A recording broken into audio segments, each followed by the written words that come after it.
জ্ঞানীরা যদি আমাদের মধ্যে না আসতো তাহলে মানুষ আর পশুর মধ্যে কোনো পার্থক্য থাকতো না। জ্ঞানীরাই মানুষকে ভালো এবং মন্দের পার্থক্য শেখায়, জ্ঞানীরাই মানুষকে নৈতিকতা অনৈতিকতার পার্থক্য শেখায়। নামাজ পড়া ফরজ, নামাজ সংক্রান্ত যে জ্ঞান অর্জন আছে সেই জ্ঞান অর্জন করা ফরজ। আমরা ইমানদার, তো ইমান সংক্রান্ত যে জ্ঞান আছে সেই জ্ঞান অর্জন করা ফরজ। অন্য দেশে যেখানে শেখানো হচ্ছে যে কম্পিউটার কিভাবে বানানো হবে, অস্ত্র, বড় ধরনের প্রযুক্তি কিভাবে তৈরি করা হবে, সেইটা শেখানো হচ্ছে পদ্ধতিগত জ্ঞান। আর আমরা শিখতেছি যে মোবাইলকে আবিষ্কার করছে কত সালে তৈরি করছে। ক্বালা নবী সাল্লাল্লাহু আলাইহি ওয়াসাল্লাম তালাবুল ইলমি ফারিদাতুন আলা কুল্লি মুসলিমিন আও ক্বামা আলাইহি সাল্লাতু ওয়াসসালাম। শুকরিয়া জ্ঞাপন করছি সেই মহান দ্রষ্টা মহান রব্বুল আলামিনের, যিনি অত্যন্ত মেহেরবানি করে দয়া করে আজকের এই গুরুত্বপূর্ণ একটি সভা, সেমিনার, ইলম অর্জনে বই পাঠের গুরুত্ব বিষয়ক সেমিনারে আমাদেরকে বসার তৌফিক এনায়েত করেছেন। সেই মহান রবের শুকরিয়াতান সবাই বলি আলহামদুলিল্লাহ।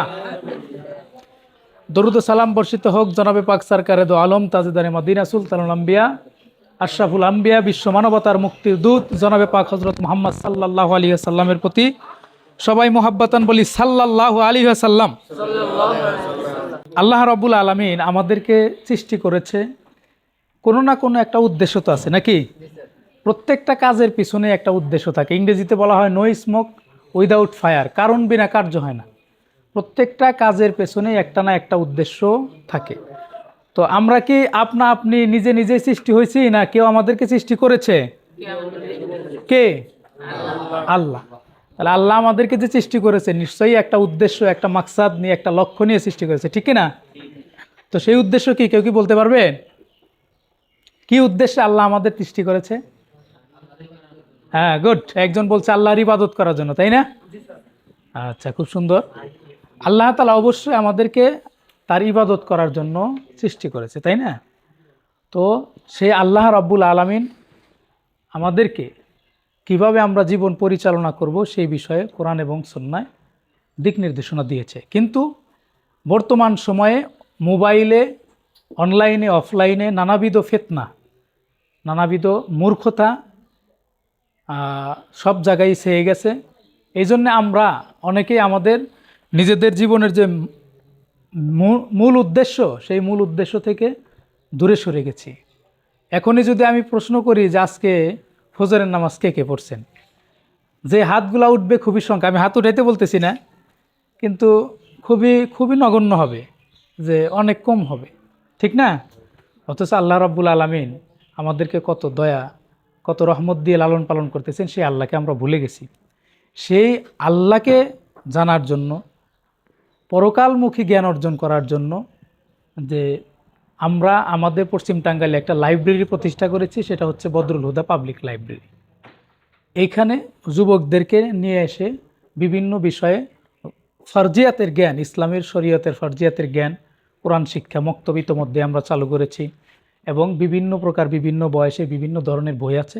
সেই বই পড়াশোনা করে, গবেষণা করে, পাঠচক্র করে আমরা যুবকদেরকে মসজিদমুখী, আল্লাহমুখী, পরকালমুখী এবং রাসূল সাল্লাল্লাহু আলাইহি সাল্লামের আদর্শের সাথে পরিচয় করায় দেওয়ার জন্যই আমাদের সামান্য প্রচেষ্টা।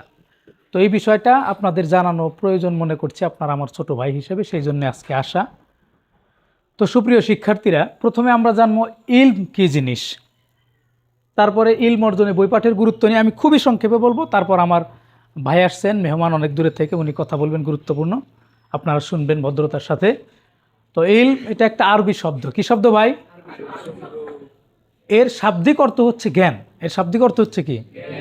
শাব্দিকভাবে যে কোনো প্রকার জ্ঞানকেই ইলম বলা হয়, কিন্তু কোরআন এবং সুন্নাহর পরিভাষায়, অর্থাৎ শরীয়তের পরিভাষায়, যেই জ্ঞান অর্জন করলে আল্লাহ রাব্বুল আলামিনকে চেনা যায়, জানা যায়, আল্লাহর ভয় অন্তরে তৈরি হয়, রাসূল সাল্লাল্লাহু আলাইহি সাল্লামের প্রতি মহাব্বত তৈরি হয়, এবং পরকালমুখী জীবন গঠন করা যায়, ইহকালীন শান্তি এবং পরকালীন মুক্তি অর্জন করা যায়, সেই প্রকারের জ্ঞানকেই বলা হয় ইলম। সেই প্রকারের জ্ঞানকে কি বলা হয়? ইলম। জরুরি পরিমাণ ইলমের দিন শিক্ষা করা, এটা ফরজ। এটা কি? ফরজ। ফরজ মানে আবশ্যক কর্তব্য, এটা না করলে কবিরা গুনাহ হবে। যেমন নামাজ পড়া ফরজ, নামাজ সংক্রান্ত যে জ্ঞান অর্জন আছে সেই জ্ঞান অর্জন করা ফরজ। আমরা ইমানদার, তো ইমান সংক্রান্ত যে জ্ঞান আছে সেই জ্ঞান অর্জন করা ফরজ। এমনিভাবে প্রত্যেকটা ইবাদতের সাথে মুআমালাত মুআশারাতের সাথে সম্পর্কিত যে জ্ঞান রয়েছে এই জ্ঞানগুলো অর্জন করা ফরজ। তো আমরা কিন্তু সেই জ্ঞান অর্জন করতে পারতেছি না।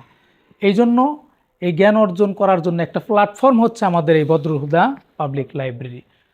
তো জ্ঞান অর্জন সম্পর্কে আল্লাহ রাব্বুল আলামিন বলেন যে, বলো যারা জানে এবং যারা জানে না তারা সমান হতে পারে না। আল্লাহ নিজে প্রশ্ন করেছেন যে বলো যারা জানে এবং যারা জানে না তারা উভয় কি সমান হতে পারে? সমান হতে পারে না। আল্লাহ রাব্বুল আলামিন বলেছেন যে যদি তোমরা না জানো তাহলে জ্ঞানীদেরকে জিজ্ঞেস করো।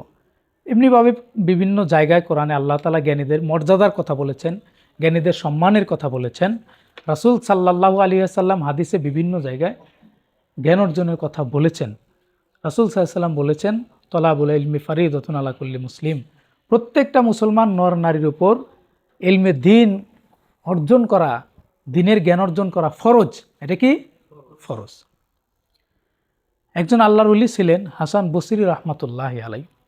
উনি বলেছেন জ্ঞানীরা যদি আমাদের মধ্যে না আসতো তাহলে মানুষ আর পশুর মধ্যে কোনো পার্থক্য থাকতো না।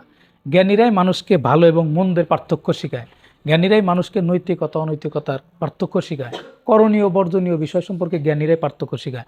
আমাদের জীবনের উদ্দেশ্য কি, কোথায় ছিলাম, কোথায় আসলাম, কোথায় যাব, জীবনের উদ্দেশ্যটা কি, সেই উদ্দেশ্য সম্পর্কে জ্ঞানীরা আমাদেরকে পরিচয় করাইয়া দেন। এই জন্য জ্ঞান অর্জনের গুরুত্ব রয়েছে, জ্ঞানী মানুষের সম্মান রয়েছে, গুরুত্ব রয়েছে। তো এই জন্য জ্ঞান অর্জনে গুরুত্ব রয়েছে। আসলে আমাদের দেশের শিক্ষা ব্যবস্থা ওটা এমনভাবে প্রণীত করা হয়েছে যে আমরা মানে জেনারেল শিক্ষা ব্যবস্থা, বিশেষ করে ধর্মীয় শিক্ষাকে খুবই সংকুচিত করা হয়েছে। আর ধর্মীয় শিক্ষা যদি সংকুচিত করা হয়, নৈতিকতা বা অন্যান্য বিষয় এটার ঘাটতি থাকে, যার ফলশ্রুতিতে বিভিন্ন প্রকার অন্যায় অপরাধ বেশি সংগঠিত হয়, অথচ এই বিষয়টার গুরুত্ব দেওয়া হচ্ছে না।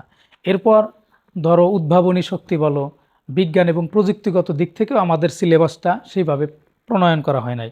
অন্যান্য দেশে যেখানে শেখানো হচ্ছে যে কম্পিউটার কিভাবে বানানো হবে, অস্ত্র, বড় ধরনের প্রযুক্তি কিভাবে তৈরি করা হবে, সেইটা শেখানো হচ্ছে পদ্ধতিগত জ্ঞান। আর আমরা শিখতেছি যে মোবাইলকে আবিষ্কার করছে, কত সালে তৈরি করছে, মানে এই যে তারা আবিষ্কার করতেছে, তারা কোন সালে তৈরি করছে, কে তৈরি করছে, এগুলা মুখস্থ করে আমরা তথ্য দিয়ে আমরা মস্তিষ্ক ভার করতেছি, কিন্তু পদ্ধতিগতভাবে আমরা পিছিয়ে পড়েছি। প্রযুক্তিগত জ্ঞানের দিক থেকে মুসলিমরা পিছিয়ে পড়েছে। আসলে এই দিক থেকে যদি আমরা অগ্রসর না হই তাহলে মুসলিমরা এগোতে পারবেন। তো প্রিয় শিক্ষার্থী ভাইরা, তো আপনাদের জন্য একটা সুযোগ রয়েছে যে আমাদের এই বদরুল হুদা পাবলিক লাইব্রেরিতে পর্যাপ্ত পরিমাণে বই রয়েছে। আপনারা যদি সেখানে আসেন, আপনারা বই সেখানে বসেও পড়তে পারবেন, বাড়িতে নিয়ে গিয়েও পড়তে পারবেন। এবং ওখানে আমাদের ফ্রি মক্তব অর্থাৎ কোরআন শিক্ষার মক্তব চালু হয়েছে।